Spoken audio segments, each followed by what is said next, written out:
On today's special episode of Homeworthy, we've rounded up 5 of our favorite living room design ideas.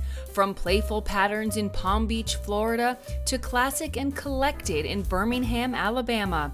These living room design ideas offer great inspiration to transform your space into a cozy and inviting haven. Enjoy!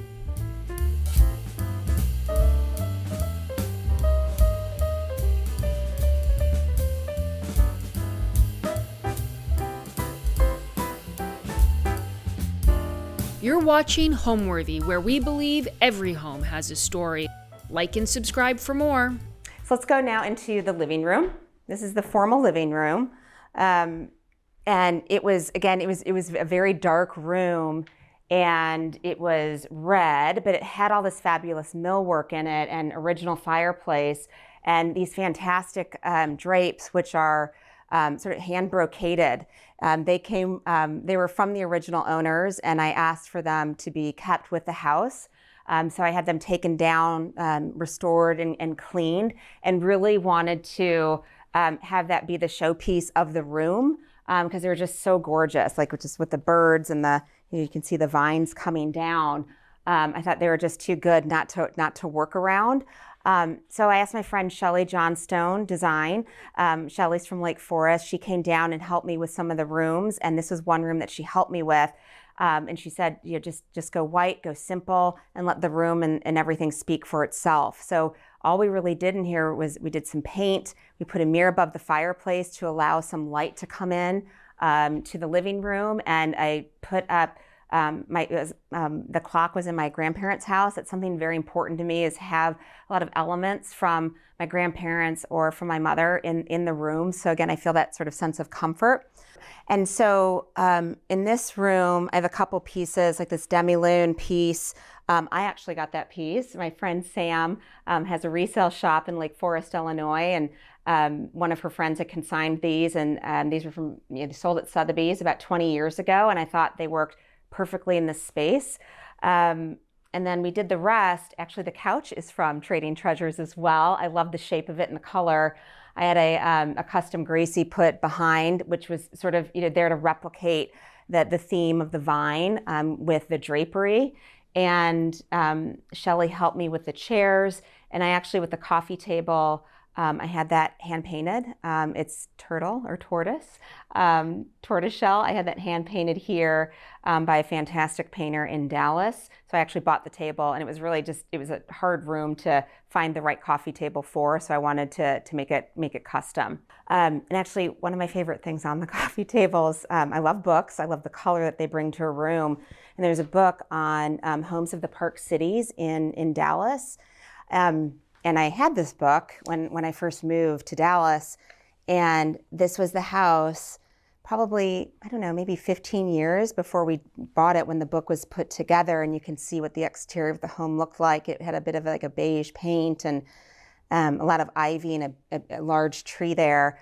So we did quite a lot to the outside on the exterior with some paint, and had to take the ivy down. But I remember when I went on my walk, I thought, oh my gosh, I think that's the house for the book. And then I'm like, it's so gorgeous, I have to have it. So that's the living room. We do spend time in here, actually. I know it probably looks like we don't, but because all the rooms flow here, and we walk through here every day to the sunroom, which is where we're gonna go to now. When I grew up, I was gonna be a teacher, and I have a master's in education, and was a teacher for 2 years. So I moved up, went to New York and worked for Goldman Sachs for about 8 years, then moved to Chicago, and now I'm in Dallas. I work for a commercial real estate company that I love. I've been there the last 16 years, and I've grown this passion for design sort of on the side, really because of the moves that I've made in houses. That's really what sort of kicked it off, was we had to move, and as a result of having to move or relocate, we had to redesign a house and redo a house, and that's really where it started. So I was able to get in contact with just local contractors, and the proximity that the design center has in Dallas to Highland Park, where we are right now. It's really fortuitous because it takes less than 5 minutes to drive there and maybe go pick something up. So I've been able to maintain my day job in corporate America at the commercial real estate firm, while also sort of dabbling on the side, which is my sort of my artsy side or my passion, which is in decorating. The sunroom was formerly a patio that was enclosed by the previous owners, gosh, probably 40, 50 years ago. And so there was actually a wet bar right here. This was all closed off. And we really wanted to, expand the backyard, the side yard. So we put some brick up and wanted to bring some more light in. So we took a wet bar out, and for us, the light was more important than having the wet bar. And so we put a window in there and put in some custom trellis and millwork around the room, just to make it sort of light and bright. And we kept the brick, which you can see. We just painted the brick and put some sisal rugs down.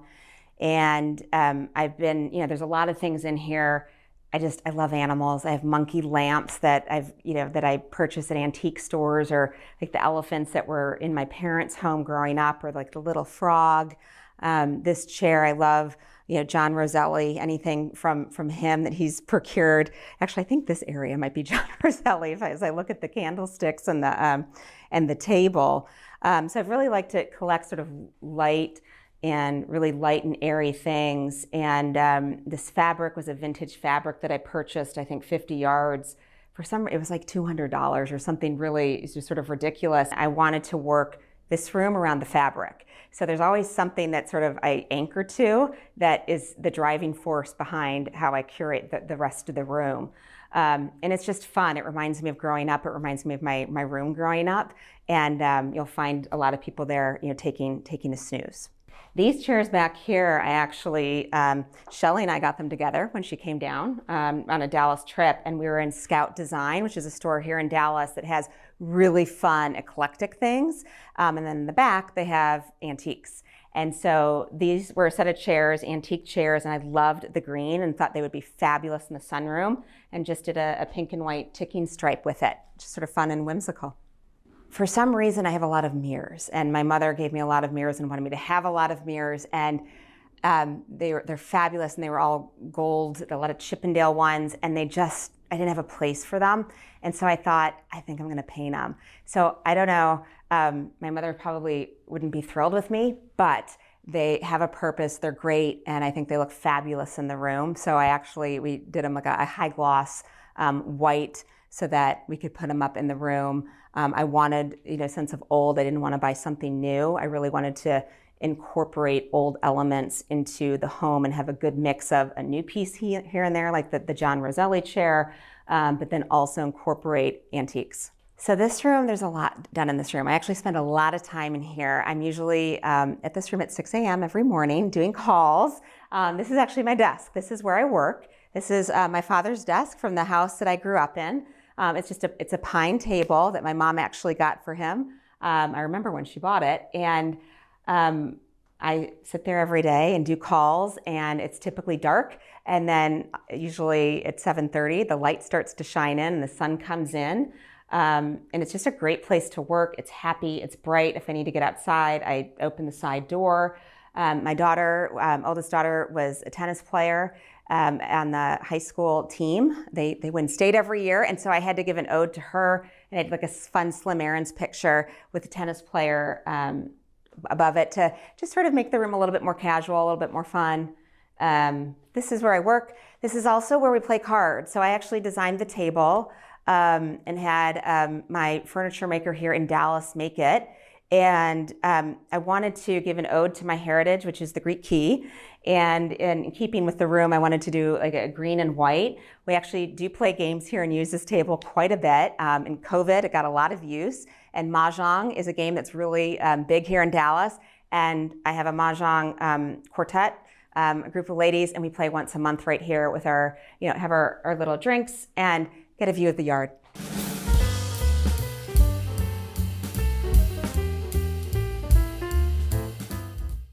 Through to the living room area. I like this setup because it's good for parties, because people can circulate and you can just put nibbles out on the table. I like to do really casual entertaining. Up here is my ode to Palm Beach. And I'd love to squeeze some more parrots in, but my husband's like, enough with the parrots already. I didn't want paintings on either side of the fireplace. So I found these incredible old Hollywood, whatever they are. They look like water lily things. The vintage chairs, well, antique chairs are from Cherish, my friend Anna again. I love supporting my girlfriends and their enterprises. And these amazing embroidered things are actually beer can tops that I bought in Cape Town. And they were the first thing I bought for this house. And you know, it's interesting, I just heard Ken Folk speak. And he said he sees a movie in his brain of how things are going to be. And it's very irritating for the people around you, because I knew exactly what this house was going to look like. And I knew that when you walked in the door, those were going to be there on that wall. It's my only superpower I have, basically. I love this Brunswick. I love old textile styles. These are actually pillows that I designed.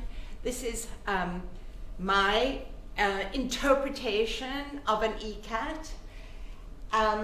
Thrown over the back of the sofa is a new Kente cloth that I just picked up in South Africa. Now this, I know not everyone would do, with red and orange and yellow, but it looks perfect to my eye. Sorry. That one I had from a show house. This one I had made. This is from Lee Jofa. That fabric I designed for Stout. And, you know, I don't know why, but I like that one layer of color and pattern to just pull the whole room inside of itself with this quiet surround. It's my favorite kind of decorating. I must apologize, I haven't cleaned up this end of my table, even though I knew you guys were coming, because I'm mid-process of recoloring a new collection for Stout, and also I designed some things in South Africa. This is from a little pashmina that I bought at a pop-up, but this is what I'm so excited about. This Kente cloth that I painted in South Africa is going to be one of my new wovens. I just need this mess around me just here so that I can sit down and choose an hour and just get into it again. I can't put my stuff away. Obsessed with shells, yes. Some I've picked up, some my friends give me that they've picked up. But it's just so hard when you walk past a beautiful shell on the beach. I can't not pick it up. These are wine coasters, housewarming presents, antiques from a friend. This I inherited from my mum, this little fat lady. This is, what's her name again? Do you remember? She's very famous Connecticut potter. Plants, and these were my, these hydrangeas were in my Valentine's flowers, and I can't throw them away. So, I mean, maybe they a little bit sort of meh, but I love them. So over in this crazy corner, I have been collecting antique textiles for a long time. In London, they have this amazing antiques fair in Battersea, and this one deal, I just absolutely love the colors in this ECAT, and so turned it into a picture. And these little palm trees are made in Cape Town by some African beaders. A friend of mine started this collaborative for them. I think it's called Boys on the Side of the Road. Anyway, I just think they're so sweet. And then, you know, supporting Amanda Lindroth, supporting Dunes and Duchess. Actually, this is a friend gave that to me, Stacy Kunstl, who makes these beautiful candlesticks. So everything in my house, even though it looks so cluttered, is very meaningful. It's all meaningful to me.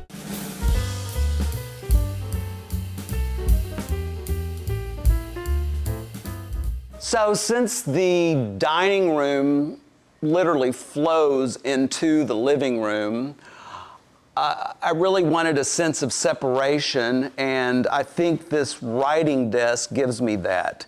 It defines the two rooms, separates them, but it also gives me another great surface for display. And I love a black desk. I had an older one.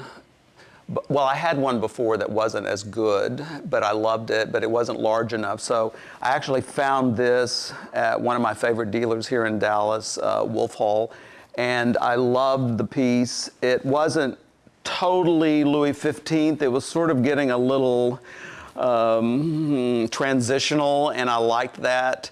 And it had a beautiful leather top, and I love a red leather top with the edges. It just really looks pretty. So it became a fun little display area for a little collection. I like malachite and little pieces, probably some dust on that one. Small little things, just interesting little things that you enjoy looking at, some antique books. And then, you know, I told you I was so influenced by Chanel's apartment. I have my little version of the Coromandel screen, which is certainly not a fabulous one, but I like what it does. Again, it gives you a backdrop to put things against. I think black, I probably decorate a lot with touches of black because it's a neutral, it's strong, I think it's masculine, and it really gives a room a punch that many times it needs. The screen was an awkward height. I wish it had been taller, but I found this wonderful piece of art by some Dallas artists that I love their work, and Chuck and George, and they just do the most interesting things. I have the cartoon or the sketches for this piece over on the other wall, and I just like what the shape does above the screen. Just the flat lines seem boring to me, so I like something up above it. And again, it was more crazy, sort of modern and interesting. So I think, you know, you want to have fun. You don't want a room that's boring. I don't want an antique shop. I want it to be reflective of here and now. So it has new, it has old, and I think especially with the artwork, that gives it a more fun feel. The nice thing about this size room is it gives me two conversation areas, which it's so nice to have a room where you can have more than one seating area. So this is the main one with the sofa, and gosh, that's a sofa that I think we restyled for this room. Many times I'll just take what I have and then have it redone by the upholsterer to give it a different look. I think it was a pillow back and we turned it into tight back. And so things like that, good comfortable seating, it's easy to sit down on, and swivel chairs, I'm a big proponent of that. And if you want to do sticky, antique-y looking chairs, I think they need to be comfortable, especially for guys, not too delicate. This fellow was something that I actually bought at an auction, and he just was so wonderful. And then I found a nice pedestal for it at my friends here that have a great antique shop in Embry Lake. And then I think the juxtaposition of the more contemporary art, Graham Sutherland, Moreau, Vasarely, and another Moreau, it just really counterbalances all of the antique look. Again, touch of black with the coffee table, and then just little things. This was a Dallas socialite that we bought this gilt piece at her sale, and it's just fun. You know, there's a lot of little shopping experiences. You take a trip and you buy something that you love, and then you bring it home, and you always think about that trip. I don't know why, but I love pears. I bought this 25 years ago, David Sutherland here in Dallas, and I wanted 3, I could only afford 1, and he's just been a big part of my life. I don't know why I like pears so much. You saw the other stone pear over there. This one is by an artist. It's ceramic and has a little wooden stem that comes out, which is interesting. A Rousseau cabinet that I have always loved. They did fine reproductions in New York, and they actually had a branch here in Dallas. And so I love the look, the touch of black again, and then just a combination, a tablescape of things that we like. This is something to do with a loom in the little gilt piece. Just again, Perrion. This is a current artist that I loved his work. It's just India ink, and it just has such great movement, and I think it's fun just leaning there. I'm not a big proponent of leaning art, but I like that one. You may wonder what this this little table is doing over here. You know, the table wasn't here, and it was nice to just look out at the view, but it seemed like we needed a place to set up a little hors d'oeuvre table. So found this at an antique shop, and it's a great place if you're having people over to set up hors d'oeuvres and just to be able to serve from this. They can sort of help themselves. I've prepared this for cocktails, martinis, as soon as this is over, so I will probably be shaking that diligently.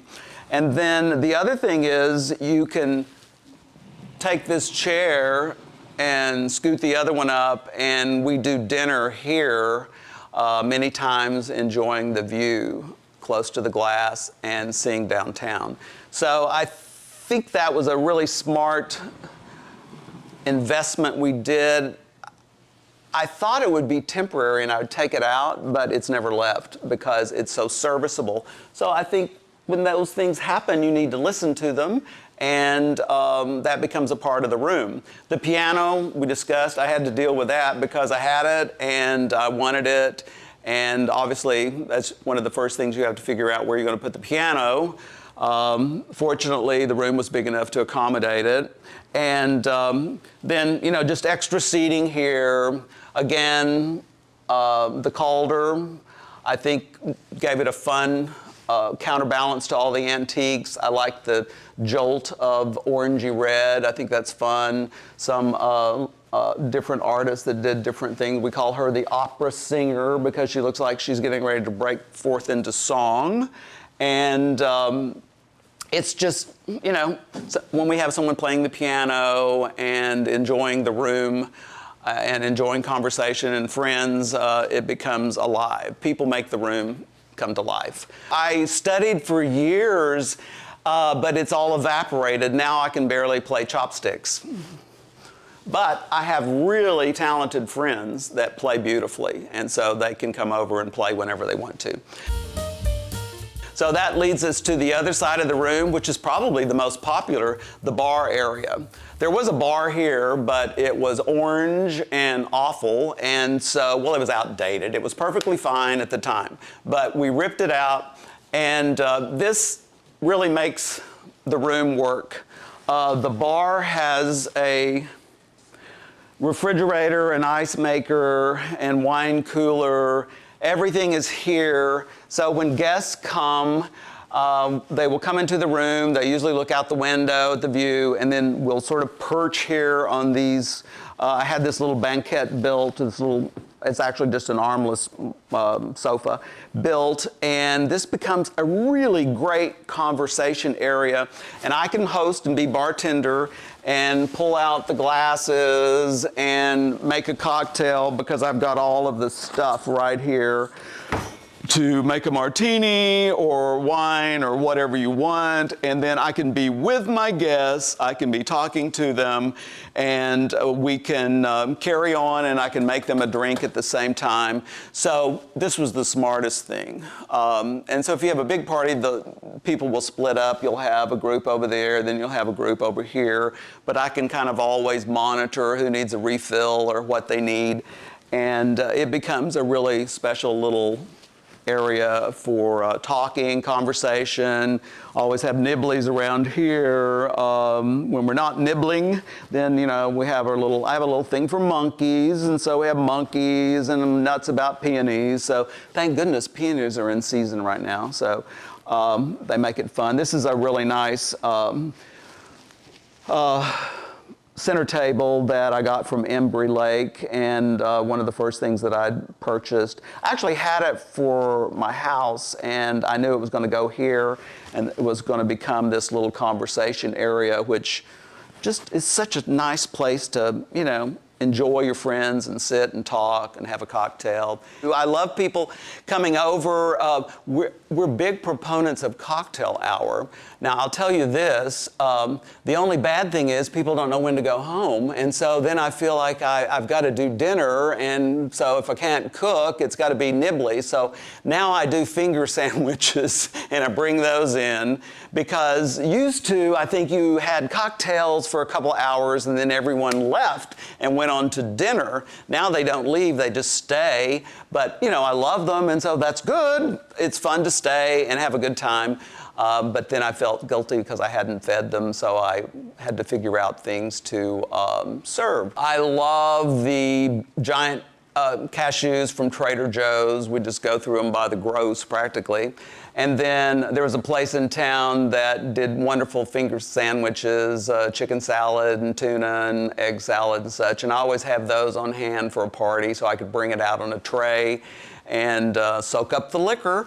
Nuts, deviled eggs, all sorts of things like that I think are fun. Easy things. The point is to have your friends over, to be able to have the fellowship and the friendship and not be too worried. We like to keep the place in enough order that we can say, hey, you want to come up for a drink before we go to dinner? And I don't have to worry about things. I know everything will be pretty presentable, and I could make a couple of drinks here, and then we could go out to dinner after that. So, yes, it works. And this whole room works. I'm thrilled the way it works.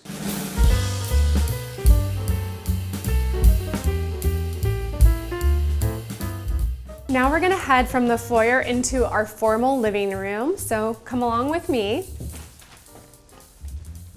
This is a really large space, and we weren't quite sure how we were gonna fill it with furniture because it actually required quite a bit of pieces to kind of fill the space. But we really worked with our designer on a layout that made sense. So we have very nice conversation areas with double chairs and a sofa over here. Something that I love to point out in this room is this Federalist mirror, which I found at the Hamptons Antique Fair about 5 years ago. It was cracked and falling apart, and it almost didn't make it home to Austin from the Hamptons because it was so fragile.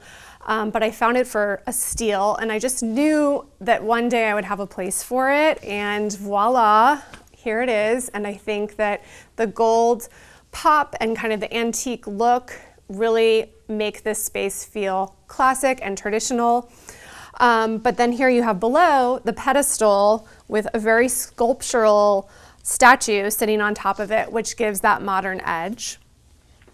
I love the brown that we used in this space. It feels very earthy but sophisticated at the same time. We used a Greek key trim along this table. This table really isn't functional at all, but it fills the space nicely. We have this humongous chinoiserie vase with a pop of yellow flowers, and the natural light in this room makes me so happy. Sometimes I come in here and sit to read and just love kind of that pop of natural sunlight that we get in this space. Over in this part of the space, we have a large gold and glass coffee table. I love the items that I've collected along the way over here. This is a chinoiserie black and gold box that I found at an antique mall. We have a classic Hermes ashtray. We have a collection of coffee table books. I love having eucalyptus in here. This blue and white sofa was actually in our former home, and we loved kind of the lines of the white trim around the blue and the pop that it gave, and so we knew we wanted to find a space for it in this home. And at first it didn't make sense to us to kind of mix blue and brown and black, but again, keeping with the theme of the checkerboard in the foyer, we wanted to find connection points in each space to bring in that blue, which the sofa does quite nicely. I also like to point out that my designer, Kristen Nix, taught me that every space needs a pop of black, and this space, I think, does that very nicely without overpowering the space. So we have a chinoiserie chest over here that was antique that gives that pop of black. My husband always wanted our kids to learn to play the piano, so we filled the space with a baby grand piano, and now both of my older kids are taking lessons. We have a small black kind of conversation cocktail chair here with a pop of black. So I really love that notion of having just pops of black here and there to kind of modernize and ground the space. This is actually a painting that I created myself. It's part of my abstract floral series, and we knew that we needed a really large piece above this sofa, and I love that this brings in that abstract kind of modern edge, but at the same time, it's floral, it's green and blue, and it kind of plays off all the colors in the space nicely. I also love an art light. This is by Circa, and it really kind of lends that museum quality to the art. And I always recommend for my own art clients to, if it's possible, when possible, add an art light. It looks more sophisticated, and actually you can see the piece better under the light. This is one of my all-time favorite paintings. It's by a female artist named Caroline Boynton, and she is so talented. She paints her pieces and then she actually makes pottery and affixes it to the piece to lend a 3D quality. She also frames all of her pieces in gorgeous antique frames. And I love how this piece is subtle in the color scheme, yet adds a really nice abstract modern touch to this space. So my favorite thing about this space is kind of the juxtaposition between edgy and traditional at the same time.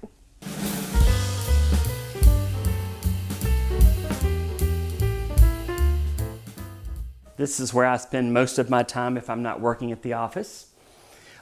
This room is full of a lot of things that mean a great deal to me. Some big things down to small things. I bought these Scottish prints on the wall. They're prints designed to look extraordinarily 3D. I bought those back in the 90s. The convex mirror here, I saw one night in a shop in London right when the dollar and the pound were at its worst, and yet I could not get it, so I got it.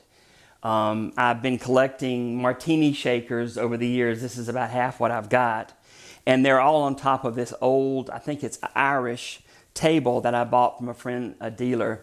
No one else had a room large enough for it. And the chairs on either side are Chinese Chippendale, and I've always had a love of Chippendale.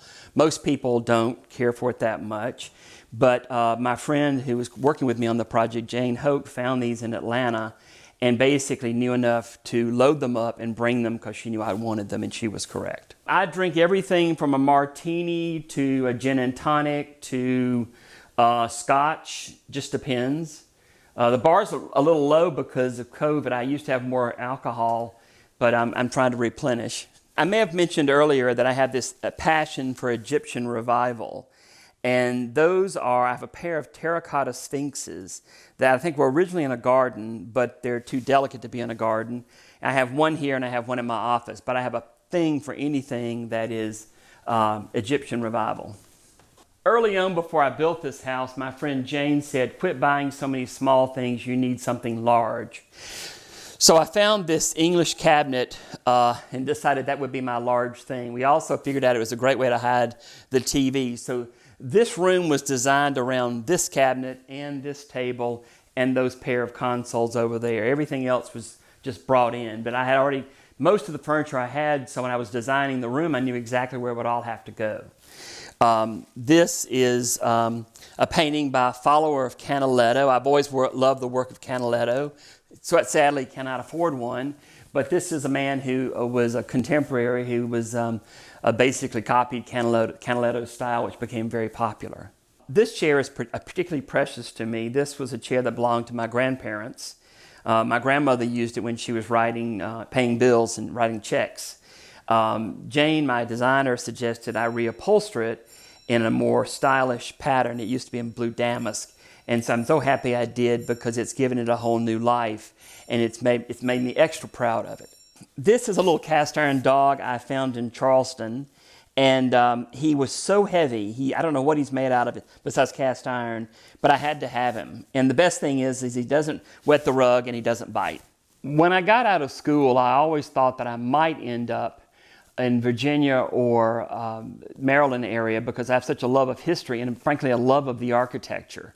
Of course that didn't work out, and I think it was the right decision, but I decided when I was building this house that I would do a house very much inspired by the architecture of that area.